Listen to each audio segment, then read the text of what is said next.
ಕಳೆದ ಜನವರಿ 14ರಂದು ಸಂಭವಿಸಿದ ಅಪಘಾತದಲ್ಲಿ ಸಚಿವೆ ಲಕ್ಷ್ಮೀ ಹೆಬ್ಬಾಳ್ಕರ್ ಅವರು ಗಂಭೀರವಾಗಿ ಗಾಯಗೊಂಡು ಬೆಳಗಾವಿಯ ಖಾಸಗಿ ಆಸ್ಪತ್ರೆಯಲ್ಲಿ ಚಿಕಿತ್ಸೆ ಪಡೆದು ಇಂದು ಆಸ್ಪತ್ರೆಯಿಂದ ಡಿಸ್ಚಾರ್ಜ್ ಆಗಿದ್ದಾರೆ.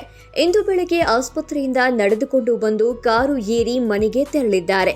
ಈ ವೇಳೆ ಚಿಕಿತ್ಸೆ ನೀಡಿದ ವೈದ್ಯ ಡಾ ರವಿ ಪಾಟೀಲರಿಗೆ ಸಚಿವೆ ಹೆಬ್ಬಾಳ್ಕರ್ ಅವರು ಭಾವುಕರಾಗಿ ಕೃತಜ್ಞತೆಯನ್ನ ಸಲ್ಲಿಸಿದ್ದಾರೆ. ಕಳೆದ 13 ದಿನಗಳು ಇಲ್ಲಿ ನನಗೆ ಆಸ್ಪತ್ರೆಗಿಂತ ಮನೆಯಂತೆ ಭಾಸವಾಯಿತು.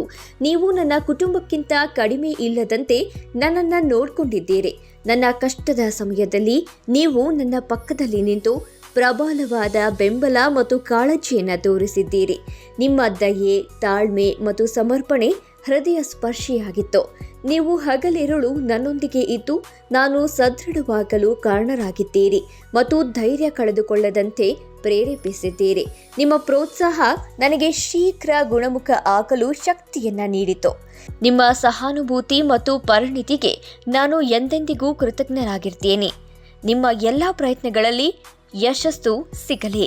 ನಿಮಗೆ ಅತ್ಯಂತ ಉಜ್ವಲ ಭವಿಷ್ಯ ಮತ್ತು ಯಶಸ್ಸನ್ನು ಹಾರೈಸುತ್ತೇನೆ ಅಂತ ಶುಭ ಹಾರೈಸಿದ್ದಾರೆ.